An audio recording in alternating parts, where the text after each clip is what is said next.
One of the biggest lies in business is that people buy from people they like. People do not buy from people that they like, they buy from people that they trust. And it's extremely important that we are able to differentiate between the two, because somebody might really like you. However, they are never going to invest a penny if they don't believe that you truly understand them. Now, here's the framework that we teach everybody that we work with. And I'm going to start this off with one of the best sayings ever. And I want you to write this one down. And this saying, well, in fact, it's more like a law, is that people do not care what you know until they know that you care, which takes me perfectly on to what we call the CARE framework. The first letter, C, stands for connect. Now, when we talk about connection, what we mean is that before you try to position any type of offer, you must first build rapport. And what I mean by that is not this wishy-washy, birds and the bees,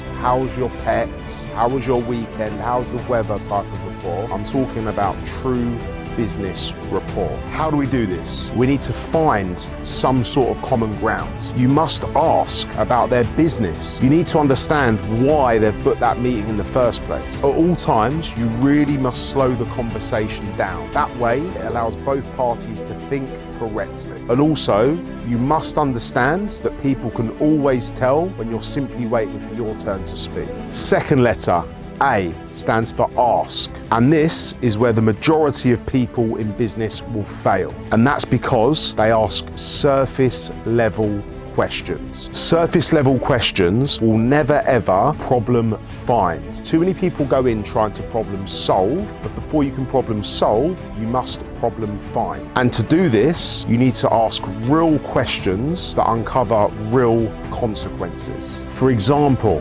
what happens if nothing changes over the next 12 months? If we don't take action, then how much is this actually going to cost your business? When did you first realize this was actually a problem? If you realized it was a problem then, how comes that it's taken till now for you to inquire about doing something, let alone even doing something? And the quality of your questions determine the quality of the conversation. And the quality of your questions are either going to make or break that relationship. The third letter is R, which stands for relate. Once you understand their individual situation, then you must be able to show them that you've helped other individuals that were in the exact same situation. I'm not talking about bragging or lying. If you genuinely have not helped somebody in that exact situation, then you need to walk away from the conversation altogether. And if you have helped somebody in that same situation, then you must tell them about that story. And that is because stories create social proof.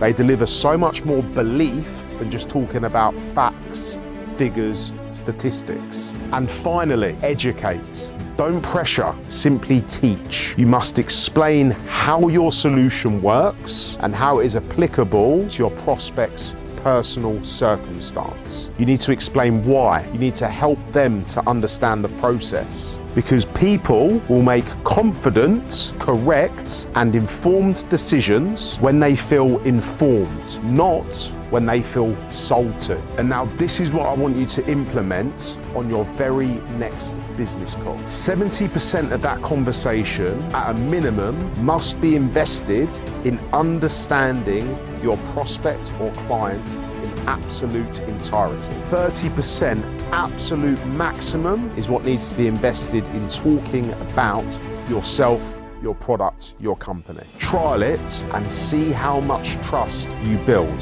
You'll be absolutely blown away. Now, if you found this video useful, comment the word CARE below and share this video with somebody who needs it.